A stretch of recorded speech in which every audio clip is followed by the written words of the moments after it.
Welcome. Thanks for being here. I have a drawer. You have one too.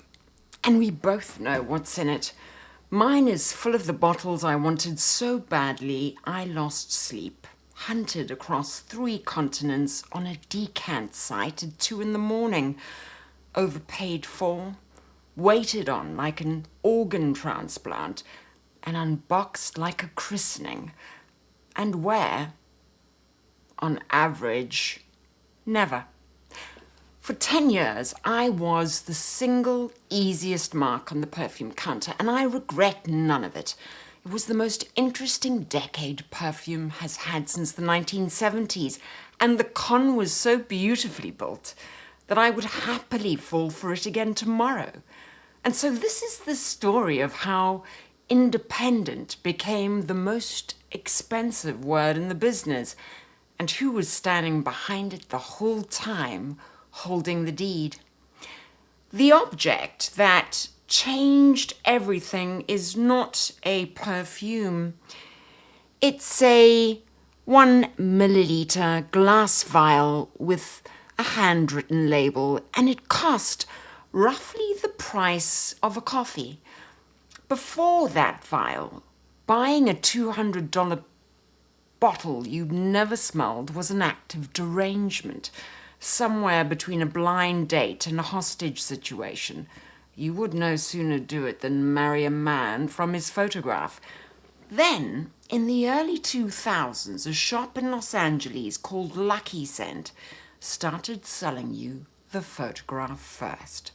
$5, a little tube, the whole gorgeous and likely thing in the post, so you could try it on your own skin, in your own kitchen with the radio on. That's the entire engine. Not a perfumer, not a molecule. A sample the size of your thumb that made it safe to gamble. And once the gamble is cheap, you don't gamble once. You gamble like a woman who's found the slot machine that takes nickels. 10 years later, you have a drawer.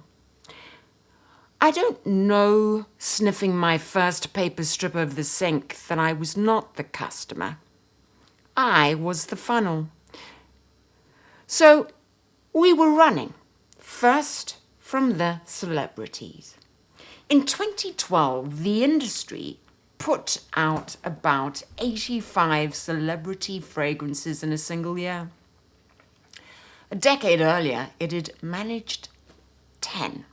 And by 2011, there were functionally more scents endorsed by famous people than there were famous people. You remember them. You will wince. Jennifer Lopez had Glow. Britney had Curious and then Fantasy, because one Britney is never enough. Paris Hilton had Paris Hilton. Katy Perry had Purr, in a bottle shaped like a cat, in case the metaphor was too subtle. Beyoncé had Heat, and a teenage Justin Bieber had Someday, which in 2011 outsold most of the actual adults in the building. The bottle was frequently shaped like a torso, and the juice inside had been built by a committee to smell like a compliment, which is a very specific and very bleak assignment.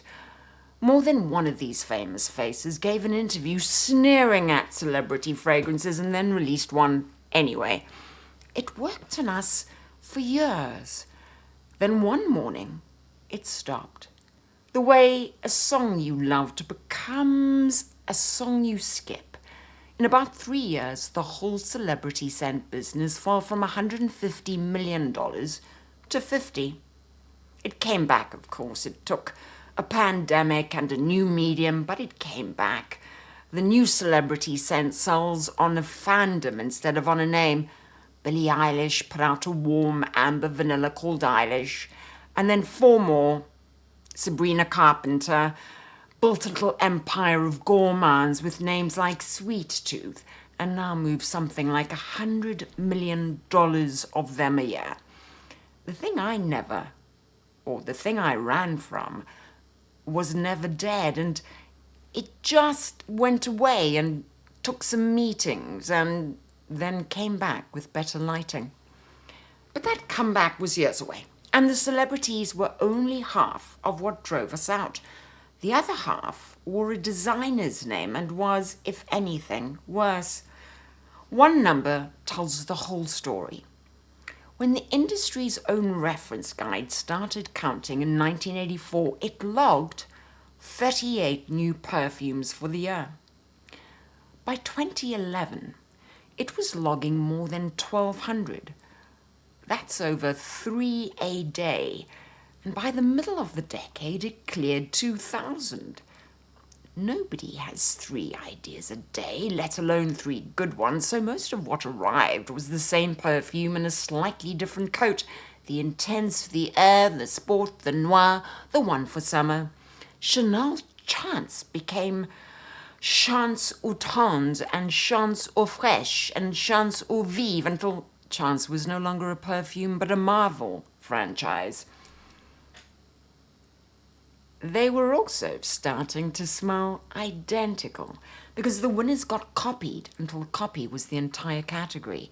The fresh aquatic trick that started with cool water in the late 80s and peaked with Aqua de Joao ended up in every men's fragrance and half the shampoos, so that for about a decade, every man in the Western Hemisphere smelled like the same clean swimming pool. Later it was Ambroxan, the woody drone underneath Dior Sauvage, the best-selling men's fragrance on earth, and a scent that commits to nothing and knows it. But the thing that actually sent me looking for the exit was smaller and worse. I worked out that the designer whose name was on the bottle usually had nothing to do with the perfume. Giorgio Armani has not personally made a fragrance since the 1980s. L'Oréal makes them under his name. On a license, it's cheerfully renewed until 2050. Calvin Klein belongs to Coty. Mont Blanc and Jimmy Choo are made by a company called Interparfum, which you've never once thought about. The designer's name, a committee's juice, a licenser's accountant, the one person whose name you were paying for had touched at least.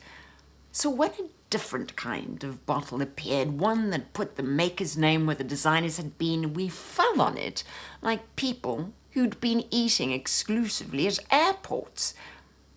This bottle had no famous face. It had a name I had never heard printed where the star's name should have been. In 2000, a Frenchman named Frédéric Malle did the thing that started all of it. He put the perfumer's name on the bottle. Not the couturier, not the actress. The actual person who built the smell, credited like the author of a novel. Malle's own grandfather helped create Miss Dior, so he knew precisely whose name usually got the cover. He gave the cover back to the writer. I bought Portrait of a Lady, which Dominique Ropion built in 2010, and it is the entire seduction in one bottle. It is a rose the size of a building, patchouli, incense, something faintly violent. A rose that has been up all night and is not the least bit sorry. I put it on and felt like I'd been let in on something, not recognized, let in. There's a difference, and the difference is the whole business. The old luxury was a logo. It said, "Everyone look, I have money." The new luxury said nothing at all. It said, "The 3 people in this room who recognize this will recognize it, and the rest of you are furniture." That is a far more powerful drug than a logo. And Le Labo bottled it and called it Santal 33. Frank Vuckel made Santal 33 in 2011. Let me spray it on skin.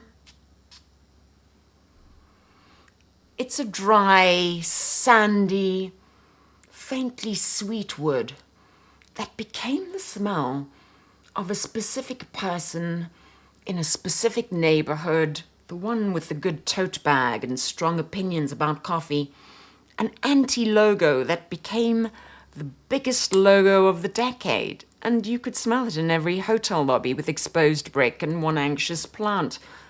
I wore it. I loved wearing it, even though it flatters you for 3 hours and then quietly turns into expensive laundry, which is either the genius of the thing or the con, and I've never decided which.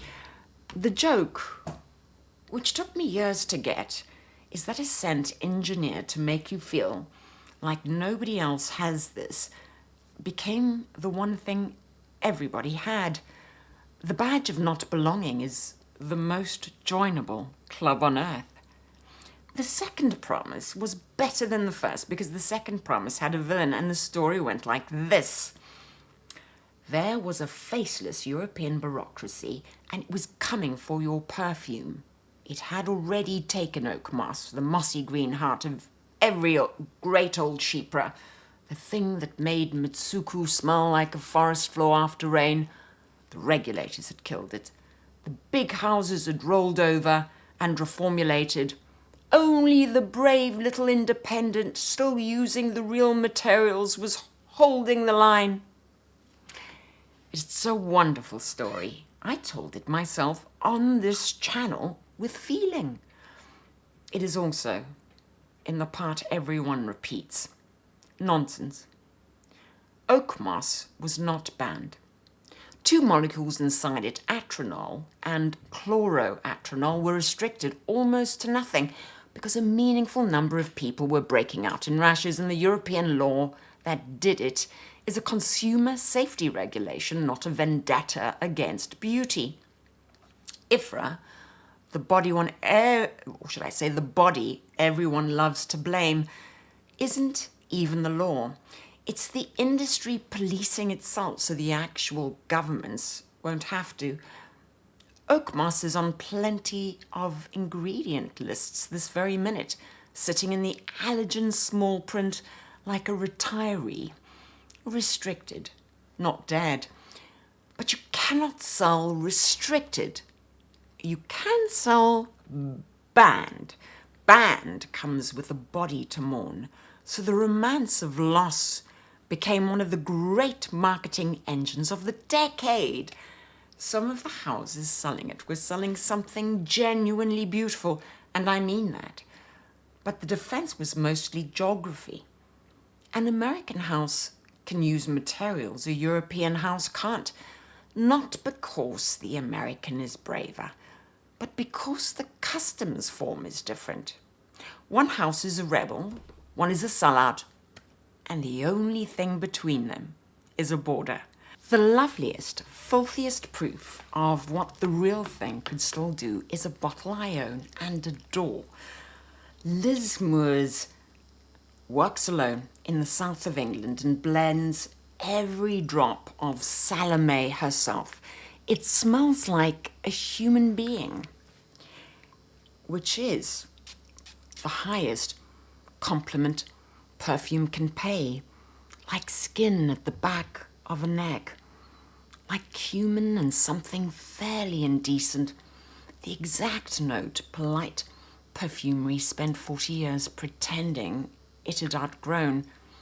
I put it on, and my first instinct was to calculate whether I could get away with wearing it to lunch. I couldn't, which is precisely why I love it. It is not trying to be a compliment.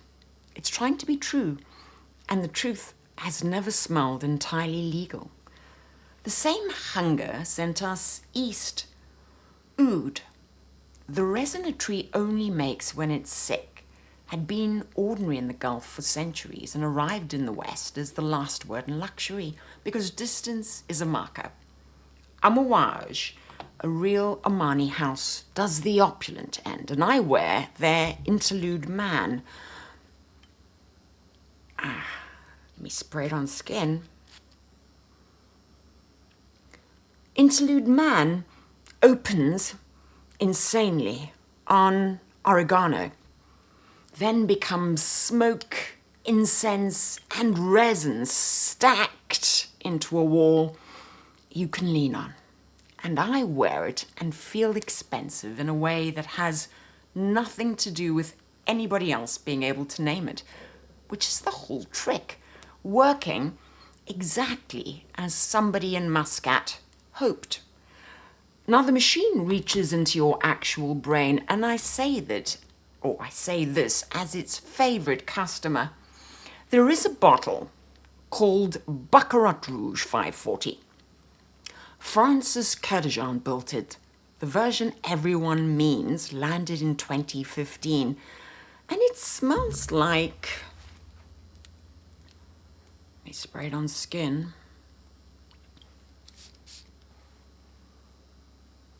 It smells like burnt sugar, cedar, and a jam you would commit a small crime for. And it became the most famous perfume of the decade, and then the most copied perfume in the history of copying. It broke every brain it touched, and not because it's the best perfume ever made.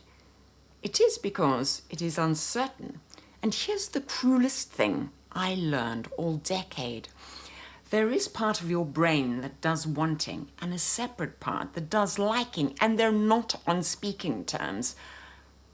The perfume business found the gap between them and drove a truck through it. Wanting is the chase. Liking is the having. And here's the catch that keeps the drawer full. Liking gets tired. You adore a thing intensely, and by the afternoon you're finished. Wanting never gets tired. Wanting just wants the next one. So the 2010s didn't get more pleasurable. They got more uncertain. Blind buys, sample lotteries, the grail you can't find, the batch that might be the good batch. Uncertainty is the one thing the wanting brain can't walk away from. And Baccarat Rouge didn't conquer the world by satisfying anyone. It conquered the world by making everyone chase. And I chased, and I own it, and I wear it perhaps twice a year. The hunt was the project. Or should I say, the hunt was the product. The bottle was just the token they gave me for turning up. Then the phone arrived and made everything worse, including, and nobody in the industry says this out loud, the industry. TikTok turned perfume discovery into a slot machine you carry in your handbag. A woman films herself on a pavement. A stranger stops to ask her what she's wearing. The video does 40 million views. And by breakfast, the thing is sold out. The old forums where I grew up taught you to smell a thing before you bought it. The phone taught you to buy a thing before you smelled it. Same knowledge, aimed the opposite way, and the man who built the little shop button at the bottom of the screen knew exactly which way he was aiming it. Out of that came the dupes, the funniest and most honest thing to happen all decade. Cheap bottles openly copying the expensive ones. The luxury houses shrieking about it. And here's the part they would rather you didn't know.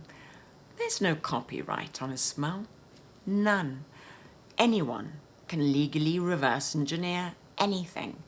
And the same giant laboratories that make the $350 original very often make the $30 copy, because they make nearly everything for everyone. The luxury bottle and its cheap twin are frequently half-siblings from the same factory, dressed for different parties. The only real thing your extra $320 buys is the label. Which brings me to the label. The most beautiful object in this story is not a bottle either. It's a document. It's the ownership record, the paperwork that says who actually owns the thing, whose austere little label just assured you it answered to no one. Here's what I had not understood, sniffing my paper strips over sink and feeling so let in. The independence was the marketing. Often, the independence was the product being fattened for sale. Watch how fast it goes once you know where to look. Le Labo, my anti-logo, my quiet luxury apothecary with the handwritten labels, bought by Estée Lauder in 2014. Frédéric Malle, the man who put the perfumer's name back on the bottle, the founding act of the whole honest alternative, bought by Estée Lauder in what feels like the same breath, done by early 2015. By Killian, the lacquered seduction bottles, Estée Lauder, 2016. Maison, Francis Kurkdjian, home of the perfume that ate the decade, majority to LVMH, 2017. Byredo, the Swedish art project with the memory diaries, majority to Puig, 2022. Serge Lutens, the intellectual godfather of the whole idea, the auteur in the dark bulger, a Shiseido project from the beginning, funded and run by the group. And this Japanese giant would eventually buy his name outright before the rest of us had even started genuflecting. And then there is Creed, which is a punchline wrapped in a punchline, or should I say, punchline wrapped in a punchline. Creed spent the decade selling a story about a founding in 1760. Royal Warren's 260 years of family hands, a story for which perfume historians can find almost no evidence at all. Its actual bestseller, Aventus, arrived in 2010, and the man who very likely made it is not the family name on the bottle. He is a perfumer the house has never once credited, which is precisely the erasure this whole decade was supposedly a rebellion against, now in a better suit. And the ownership? Sold to a private equity giant in 2020. Sold again to Kering in 2023, and then this spring, while I was writing this, Kering sold its entire beauty division, Creed included, to L'Oréal for 4 billion euros, closing at the end of March this year. The heritage house with the invented past has had 3 owners in 6 years, and not one of them is named Creed. So the game the whole decade taught me to play, the one called Whose Name Is on the Bottle, turns out to have a sequel. Whose name is on the deal? One by one, the founders I fell in love with are walking out of the houses they sold. Malle left in 2024 after 25 years. Byredo's founder left in 2025. The exact quality that made a house irresistible is what the buyer paid billions for and then watched it stroll out of the door because a founder, it turns out, doesn't transfer with the assets. You know, I'm not even angry. I am closer to impressed. It's such a clean machine. The small, handmade, founder-shaped thing that makes these houses worth loving is the identical thing that makes them worth buying, and the buying kills the thing that made them worth it. The house eats itself and calls the meal growth. I ordered every course. So does the word mean anything anymore?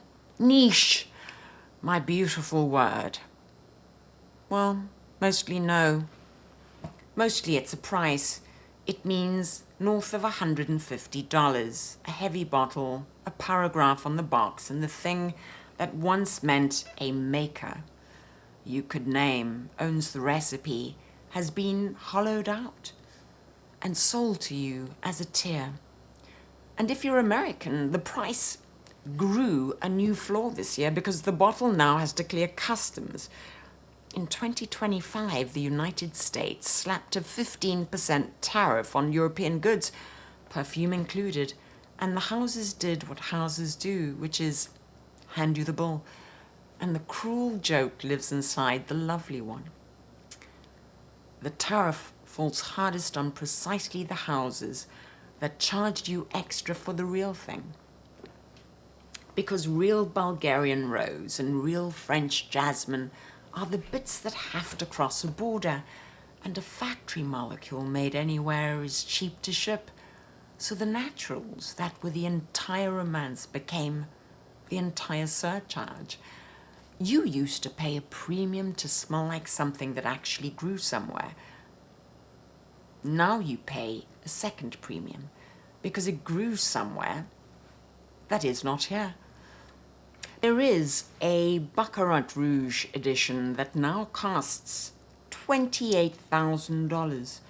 54 bottles a year, real ambergris this time, and a perfect little monument to where we ended up. A scent that began as a status secret and finished as a relic with a waiting list. But there is a small hopeful thing I didn't expect to find. The word didn't die. It moved. There is a newer word now, and the word is artisan, and it comes with an actual definition used by the people who take this seriously. The maker wrote the formula, the maker owns the brand, and the maker still legally owns the recipe, all three. No committee, no cap table, no exit. When you go looking for who qualifies, you find the people who never played the game at all, and they are wonderful. Liz Moores works alone in the south of England and handfuls every bottle of Salome, the animalic chypre I love and cannot safely wear to lunch.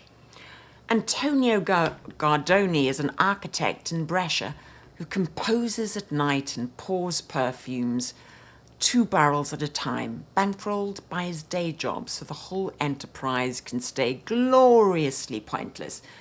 His Mai from 2014 is a great operatic animalic that smells like something excavated from a cellar in 1948.